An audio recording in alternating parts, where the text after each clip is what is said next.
Okay. So అది పెద్దగా ఏం కాదు అంతేనా?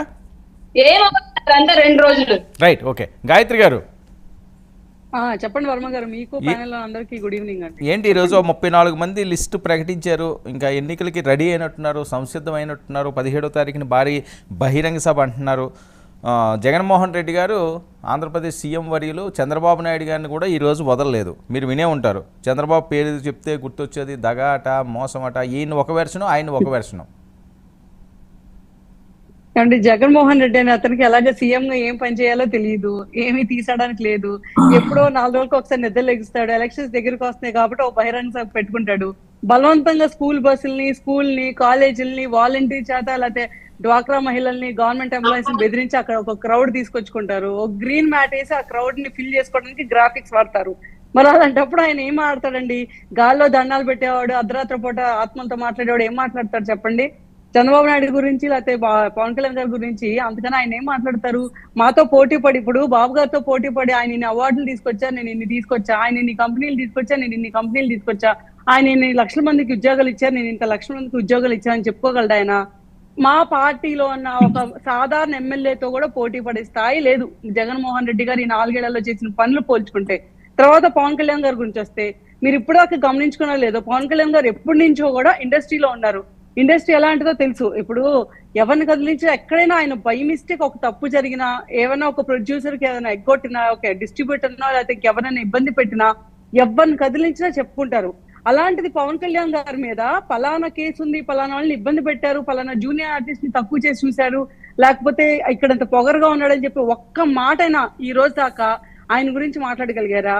అదేమంటే ఆయన అంటే సొంత అంటే పెళ్లి చేసుకోవటం, డివోర్స్ ఇవ్వటం అనేది ఇటు మన డెమోక్రసీలో, మన కాన్స్టిట్యూషన్ లో అసలు ఎక్కడా అది నేరం కింద మనం పరిగణించాం. ఎవరైనా సరే ఎన్నిసార్లైనా పెళ్లి చేసుకోవచ్చు, డివోర్స్ ఇచ్చి పెళ్లి చేసుకోవచ్చు, అది తప్పు కాదు. దాన్ని బేస్ చేసుకొని జగన్మోహన్ రెడ్డి కానీ లేకపోతే ఇక్కడ మాట్లాడుతున్న వైసీపీ వాళ్ళు కానీ ఒక్క కేసైనా పెట్టగలరా? దిస్ ఈస్ అన్డెమోక్రటిక్, ఇది లాక్ అగేన్స్ట్. ఆ ఇంట్లో ఆడవాళ్ళు ఇబ్బంది పడ్డారు, ఆ ఇంట్లో ఆడవాళ్ళు ఇబ్బంది పడితే వాళ్ళు బయటకు వచ్చి చెప్పుకుంటారు కదా, వాళ్ళు కేసులు పెట్టుకుంటారు కదా. మరి ఎందుకు కేసులు పెట్టుకోలేదు? వాళ్ళు హ్యాపీగా వాళ్ళు ఏదో మాట్లాడుకున్నారు, వాళ్ళకి సెటిల్మెంట్ చేసుకున్నారు, బయటకు వెళ్ళారు, వాళ్ళు ఏమైనా చేసుకోనండి. ఆయన పెళ్లిళ్ళు ఎక్కువ చేసుకోవడం వల్ల వాళ్ళ పిల్లలకి ఇబ్బంది ఉండొచ్చు, లేకపోతే వాళ్ళ వైఫ్ కి ఇబ్బంది ఉండొచ్చు, లేకపోతే వాళ్ళ ఆస్తులు ఏమైనా డివైడ్ అవ్వచ్చు, కానీ రాష్ట్రానికి సంబంధించి ₹1 అయినా తీసుకొని వెళ్ళి వాళ్ళ పిల్లలకి ఎవరికి ఇవ్వరు కదండి.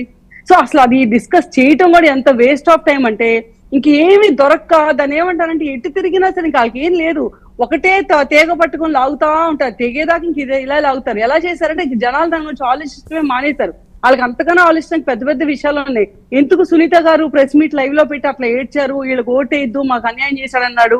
ఎందుకు షర్మిల గారు మొన్న CK convention centre Vijayawada meeting లో బోరు నేర్చాడు, మా అన్నయ్య నాకు అన్యాయం చేశాడని? ఇంతకన్నా దరిద్రం ఇంకోటి ఉండదు కదండి. ఇందాక జగన్మోహన్ రెడ్డి గారు మాట్లాడితే మా అక్కమ్మలు, అదే అక్కలు, చెల్లెళ్ళు.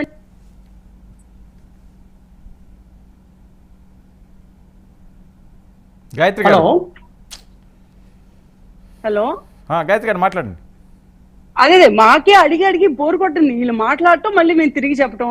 ఊరందరికీ తెలుసు. ఇప్పుడు నేను గ్రౌండ్ లో రోజు వెళ్తాను, అందుకే ఈ మధ్య నేను డిబేట్స్ కూడా రావట్లా. నేను రీసెంట్ గా 2 days బ్యాక్ డిబేట్కి వెళ్ళినప్పుడు, అదే గ్రౌండ్ లోకి వెళ్ళినప్పుడు కూడా, పబ్లిక్ లోకి వెళ్తే అలయన్స్ వచ్చినప్పుడు, టీడీపీ అండ్ జనసేన వచ్చినప్పుడు ఆ ఉండే రెస్పాన్సే వేరుగా ఉంది. ఇప్పుడు మనం మాట్లాడతా కూడా ఏంటండి పవన్ కళ్యాణ్ గారికి పెళ్లి లేని కాబట్టి మీరు ఓటేరా అంటే మన మొహం మీద వస్తారు. మాకింతకమ్మా ఆయన గొప్పడు, మహానుభావుడు, ఎంత మందికి సేవ చేశాడు, ఎంత మంది ముందుకు వచ్చి చెప్పాడు మమ్మల్ని ఆదుకున్నాడు అని చెప్పి.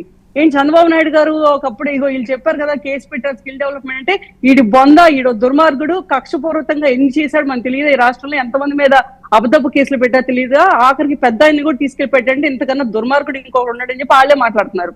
ఇంకా మనం